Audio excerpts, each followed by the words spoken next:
일상의 모든 활동이 기적이었음을. 언제 어디서든 재미를 찾아라. 재활훈련은 지루하고 힘들다. 매일매일 반복 연습에 나아지는 모습이 안 보이니 힘들다.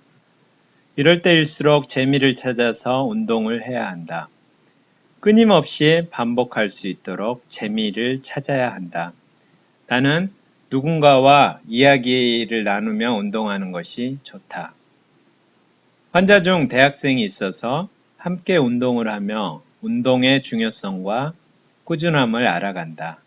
그와 이야기하며 병에 대해서 이야기하고 운동법에 대해 서로 교류하며 매일같이 일과가 끝나고 지하 자율운동실에서 봤다. 누군가와 이야기하며 유사 질병 환자끼리 서로를 위로한다. 그건 커다란 위로와 치유가 된다. 재활치료사와 친하게 지내는 것도 큰 도움이 된다. 개인적으로 재활치료사를 친분을 쌓고 알아가는 것. 매일매일의 일상에서 커다란 재미가 된다. 처음부터 이 직업을 원하는 이도 있었고, 하면서 이 직업의 장점을 알아가는 이도 있었다. 대부분은 직업인으로서 봉사정신을 가지고 있었다. 이 직업의 특징은 봉사정신이 없으면 많이 힘들 것 같다. 대부분 치료받는 분들이 나이 많으신 분들이라 더욱 그러하다. 기가 빨리는 것 같다. 나이든 노인분들을 치료하다가 나를 치료하러 온 재활치료사의 말이다. 노인분들은 움직이길 싫어하시는 분도 계셔서 계속 치료하기가 어렵단다. 그러다 보면 주물러 주다가 치료 시간이 끝나는 경우가 많다고 한다. 그것에 익숙해진 분들은 치료 시간에 계속해서 주물러 주길 바란다고 한다. 같은 공간에서 치료를 함께 받다 보면 어느 치료사가 어느 환자를 담당하고 있는지를 알 수 있다. 대학을 갓 졸업하고 입사한 치료사가 나이 많으신 할아버지를 치료하는 중이었다. 할아버지의 걷기 연습을 도와 보조하며 걷게 하신다. 그러다가 할아버지가 기우뚱하시더니 쓰러질 뻔 하신 거다. 어린 치료사가 온몸으로 바닥에 부딪힐 뻔한 할아버지를 받아내고는 한숨을 내쉰다. 많이 놀랐던지 울음을 터뜨린다. 재활병원에 있는 것은 지루하다. 지루한 일상, 반복된 재활 연습, 간혹 일상 속 사건들. 그 지루함에 매몰되면 안 되고 의지를 가지고 하루하루 반복된 생활 속에서 재미를 찾아야 한다. 빠른 재활 훈련을 통해 얼른 일상으로 복귀할 생각을 해야 한다. 재미를 느끼면 일상이 지루하지 않다. 또한 재미를 느끼면 운동에도 집중하게 된다. 나의 커피 친구. 젊은 나이에 고층 아파트 페인트 칠 하다가 떨어져서 구사일생으로 살아난 친구가 입원했다. 38세 젊은 나이에 그 친구는 떨어지며 죽는구나 생각했다고 한다.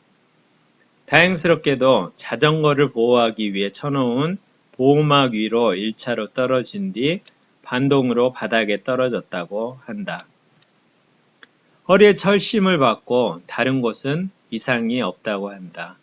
허리 재활을 위해 병원에 입원하여 치료를 받고 있었다. 나의 병세가 조금 호전되어 간병인이 필요 없다고 판단되었을 때 그 친구가 있는 병실로 옮겼다. 활동에 큰 지장 없는 환자가 있는 병실, 간병사가 없는 병실. 내가 그래도 많이 좋아졌나 보다. 간병인이 없이도 활동이 가능한 방으로 옮겼다는 것이. 그 친구는 아이스 아메리카노를 좋아했다. 점심을 먹고는 자주 아이스 아메리카노를 같이 했다. 점심 식사를 마치고 병원 밖으로 나가 가까운 커피숍으로 향하곤 했다. 살아온 이야기, 앞으로 살아갈 이야기를 나누며 친하게 지냈다. 그가 좋아하는 재활 치료사가 있었다. 그 치료사에게 초콜릿도 사주고 좋아하는 표현도 하며 재미있게 보냈다. 퇴원해서 사귀다가 헤어졌다고 한다. 나이 차이를 극복하지 못한 것 같다. 거의 띠동갑 차이가 났으니. 이렇게 병원에서 재미를 찾아 치료를 계속할 수 있게 해나가야 한다. 일상이다. 치료를 위해 만났지만 병원 생활은 오랫동안 지속된다. 완치가 되어 나가는 사람도 있고 다른 병원으로 옮기는 이도 있다. 계속해서 사람들이 오고 가는 곳, 재활병원. 치료 선생님이 바뀌기도 하고. 새로운 환자가 오면 호기심이 많이 발동한다. 젊은 치료사의 경우 젊은 환자가 오면 아무래도 좋아하는 것 같다. 일상의 모든 활동이 기적이었음을. 혼자 씻을 수 있다면, 혼자 화장실 갈 수 있다면, 손과 발을 움직이지 못하는 아픈 사람의 가장 큰 소망은 화장실 가서 볼일 보고 혼자 씻을 수 있기를 바라는 것이다. 나 역시 그러했다. 도움 없이 혼자 화장실 가는 것과 혼자 씻을 수 있는 행복. 가장 원했던 것은 혼자 화장실에 다녀올 수 있기를 간절하게 바랬다. 생리현상을 혼자서 해결하는 것은 중요한 일이다. 처음에 쓰러지고 나서 조치 후 중환자실에서 소변줄을 차서 소변은 해결했고 대변은 기저귀를 차고 있었다. 다행히 2박 3일 동안 대변은 보지 않았다. 소변은 몇 번 봤었다. 소변을 보면 줄을 타고 통에 저장하는 방식이었다. 일반 병동으로 내려와서는 간병인을 불렀다. 처음엔 남자 간병인을 찾아 불렀다. 같은 성별이 편하다는 생각으로 아내의 배려였다. 그러나 화장실에서 일이 벌어졌다. 대변 검사를 위해 간병인이 나를 화장실로 앉혀줬다. 대변을 보고 검사 용기에 변을 담기 위해 일어서려다 넘어진 것이다. 나는 가능하리라 생각하고 나가 있으라 했으며 변을 보고는 다시 불러서 일으켜 달라고 했는데 그게 좀처럼 안 된 것 같다. 내가 해보려고 하다가 일이 일어난 것이다.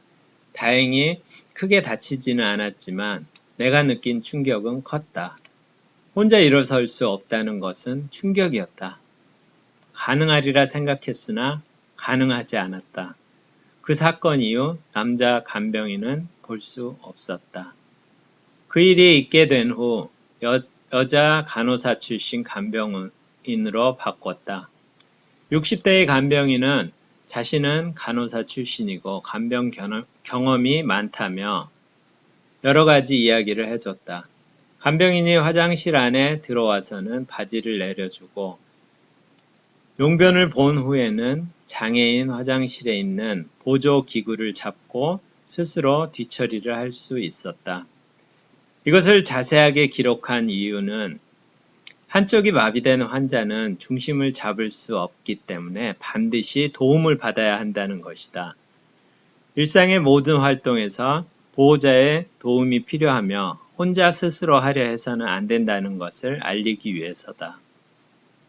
간병인이 없는 방으로 바꾸고 나서 누구의 도움도 없이 혼자서 샤워하는 기쁨을 만끽했다. 느리지만 천천히 옷을 벗고 샤워기에 물을 틀고 왼쪽 한쪽에 의지한 채로 샤워를 하는 즐거움. 이건 기적이다.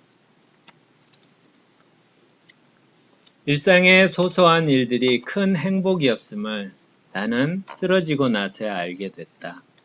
그 모든 일, 아주 사소한 일들까지도 포함해서 일상을 영위해 나가는 모든 행위를 할 수 있다는 것은 아주 큰 행복임을 뒤늦게야 알게 됐다. 어쩌면 지금이라도 알게 된 것이 내겐 축복일 수 있음을 깨달았다. 걸어 다니는 것. 너무도 행복한 일임을 나는 깨닫게 되었다. 아무 도움 없이 용변을 보고 뒤처리를 하는 것. 이것은 축복이라는 것을 나는 깨닫게 되었다. 혼자 씻을 수 있다는 것. 이만큼 행복한 것은 세상에 없으리란 걸 나는 깨닫게 되었다. 뛰는 것은 더 말해 뭐하나. 보는 것, 듣는 것, 만지고 느끼는 것. 이것은 세상의 행복임을 깨닫게 되었다. 먹는 것, 삼키는 것, 또 다른 영역의 행복임을 알게 되었다. 장애가 있다는 것은 많이 불편하다. 처음에는 멀쩡하게 살다가 뒤늦게 장애를 만나게 되면 처음 장애가 없던 삶이 기적이었음을 알게 된다. 인생을 사는 방법은 두 가지다. 하나는 아무 기적도 없는 것처럼 사는 것이요. 다른 하나는 모든 일이 기적인 것처럼 사는 것이다. 알버트 아인슈타인. 모든 일상의 소소한 일들이 커다란 행복이었음을 나는 쓰러지고 나서야 알게 됐다. 나는 기적의 삶을 살고 있었음을 쓰러지고 나서야 알게 됐다. 그 모든 순간, 살아온 나날의 일상생활, 그 모든 순간들이 기적이었음을. 오늘도 행복하세요. 감사합니다. 고맙습니다. 사랑합니다.